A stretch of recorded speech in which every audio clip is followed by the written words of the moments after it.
मौका दिए। तो चलिए सीधे हम आपको लिए चलते हैं। पूर्व मंत्री और बायतू से विधायक हरीश चौधरी क्या कुछ कह रहे हैं, सुन लेते हैं। आज की प्रेस वार्ता का मुद्दा है ओबीसी आरक्षण में विसंगतियों के संदर्भ में आज हम लोग बात करना चाहते हैं। ये मुद्दा क्या है, हमारा सफर क्या रहा इस आंदोलन का, आज क्या स्थिति और भविष्य में हम लोग किस दिशा में आगे बढ़ेंगे। ये मुद्दा क्या है, बड़ा दुर्भाग्यपूर्ण बात है कि आज हमें इस मुद्दा क्या है वो वापस से बताने की आवश्यकता पड़ रही है। निरंतर 18 अप्रैल 2022 से हम लोग आंदोलन कर रहे हैं, लगातार प्रेस कॉन्फ्रेंस कर रहे हैं। मैं खुद व्यक्तिगत तौर पर उस दिन से इस मुद्दे के संदर्भ में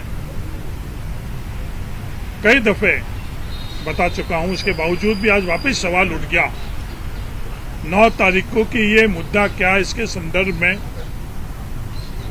कई प्रकार के सवाल उठे। हम लोगों ने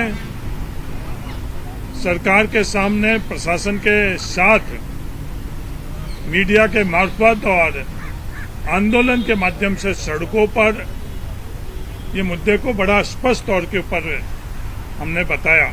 उसके बावजूद भी ये सवाल उठना दुर्भाग्य। 17 अप्रैल 2018 को राजस्थान सरकार ने एक परिपत्र जारी कर नियम बनाया पूर्व सैनिकों के संदर्भ में। राजस्थान के अंदर पूर्व सैनिक का आरक्षण निर्धारित है। ज्यादातर नौकरियों में 12.5% है। अपवाद स्वरूप जो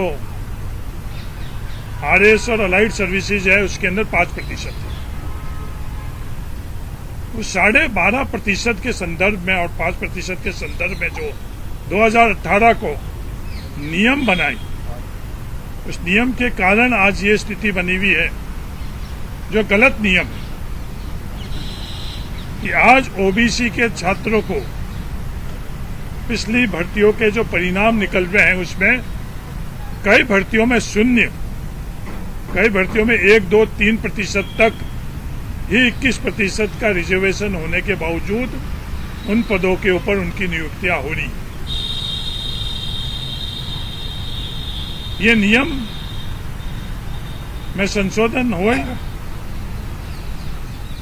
और नियम महिला आरक्षण के तर्क पर, जो हॉरिजॉन्टल आरक्षण है उसके तर्क के ऊपर भूतपूर्व सैनिकों का भी आरक्षण हो, ये हम लोगों की मांग है।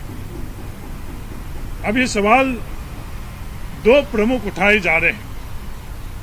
पहला कि दूसरे प्रदेशों के अंदर क्या नियम है, तो मैं आपके माध्यम से प्रत्येक व्यक्ति को ये बताना चाह रहा हूं, उनमें दुर्भाग्य से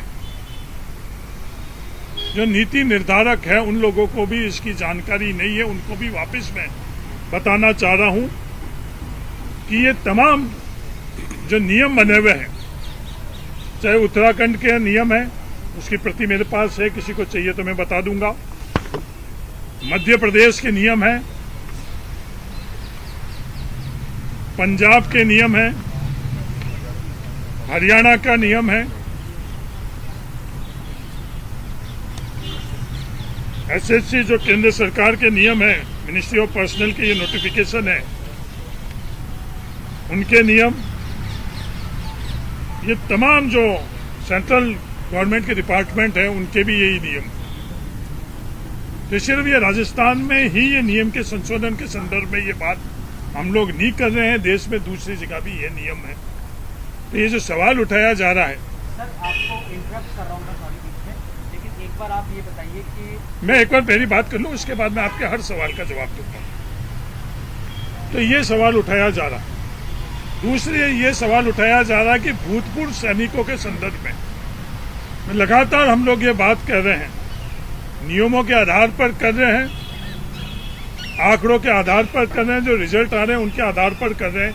12.5% भूतपूर्व सैनिकों के आरक्षण में एक पद भी इन नियमों के संशोधन की मांग के संदर्भ में उनका कम नहीं होगा। ये दोनों सवाल जो उठाए जा रहे हैं उसका व्यक्तिगत तौर पर मैं कहना चाहता हूं, ये दोनों का कोई भी आधार नहीं। इस मांग के संदर्भ में मैंने व्यक्तिगत तौर पर खुद, जब कभी भी आप मांग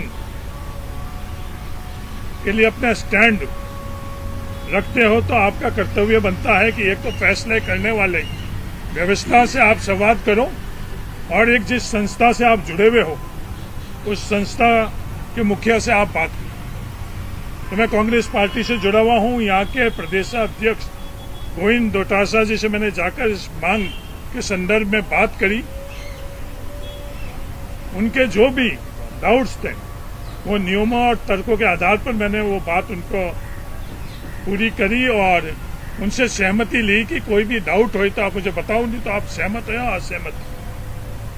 राजस्थान के मुख्यमंत्री अशोक गहलोत जी, जिनके पास डीओपी विभाग भी है, मैं उनके पास लगातार इस मांग के संदर्भ में व्यक्तिगत तौर पर और आरक्षण संघर्ष समिति के साथ भी जाकर मैंने ये बात करी। एक दफे नहीं, आज मैं जब आपसे बात कर रहा हूं उससे पहले कम से कम 10 दफे मैंने बात की। नियम लेकर गया मैं, पहले तो मांग लेकर गया, मांग के बाद में उस मांग के संदर्भ में जो नियम थे वो सब नियम लेकर गया और मैंने उनसे लगातार मांग करने के बाद में जब उनकी खुद की सहमति थी कि ये मांग आपकी जायज है, वो मांग जायज होने के बावजूद भी वो फैसला नहीं हो रहा था, ऐसा हमें आरक्षण संघर्ष समिति और मुझे व्यक्तिगत तौर पर महसूस हुआ। तो लोकतंत्र के अंदर दूसरा क्या माध्यम है?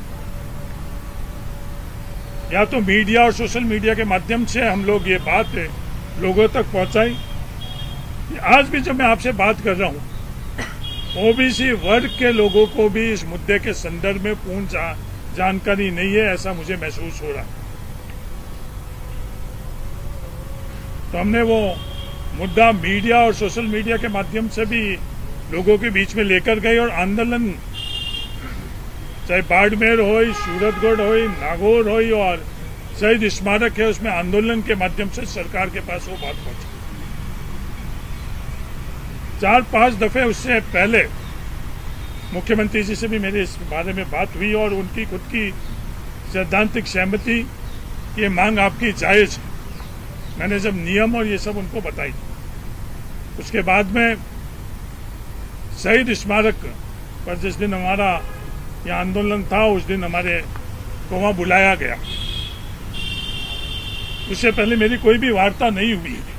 व्यक्तिगत तौर पर मैं बड़ा पारदर्शी व्यक्ति हूं कि जो भी बात है वो बड़ी ईमानदारी और स्पष्ट तौर के ऊपर करें।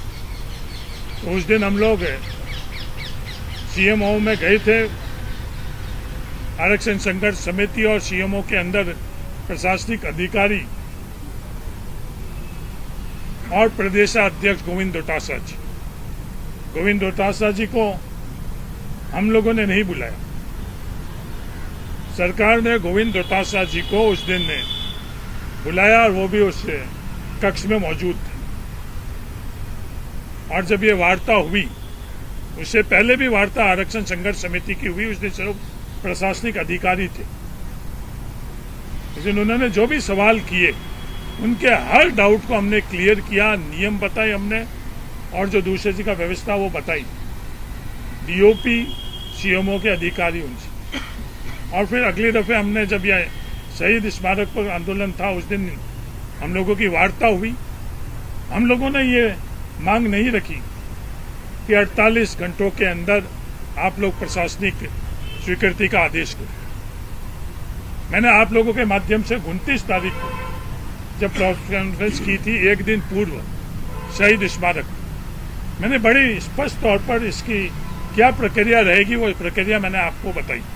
आपके माध्यम से राजस्थान और पूरी दुनिया में जहां भी इससे जुड़े हुए लोग रुचि रखते हैं उनको बताई कि सबसे पहले प्रशासनिक आदेश स्वीकृति का मुख्यमंत्री जी देंगे एडमिनिस्ट्रेटिव अप्रूवल।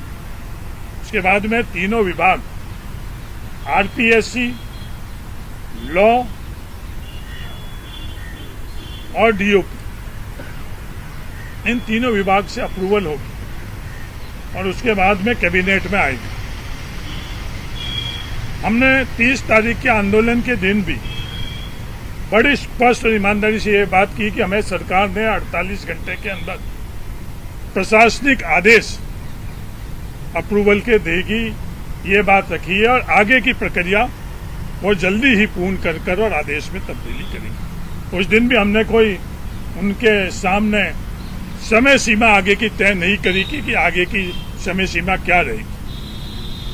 जो बात हम लोगों से उस दिन हुई, उस बातों के अनुसार ही उन्होंने 48 घंटे के अंदर एडमिनिस्ट्रेटिव अप्रूवल मुख्यमंत्री जी के खुद ने की। जब कोई एडमिनिस्ट्रेटिव अप्रूवल करता है कोई भी संस्था में बैठा हुआ व्यक्ति, तो उसकी नैतिक जिम्मेवारी बनती है कि उसको वो ऑन करे, वो सभी नियम और प्रक्रियाओं वो जानता है और उसके बाद में वो सहमत होता है जब ये एडमिनिस्ट्रेटिव अप्रूवल करते हैं।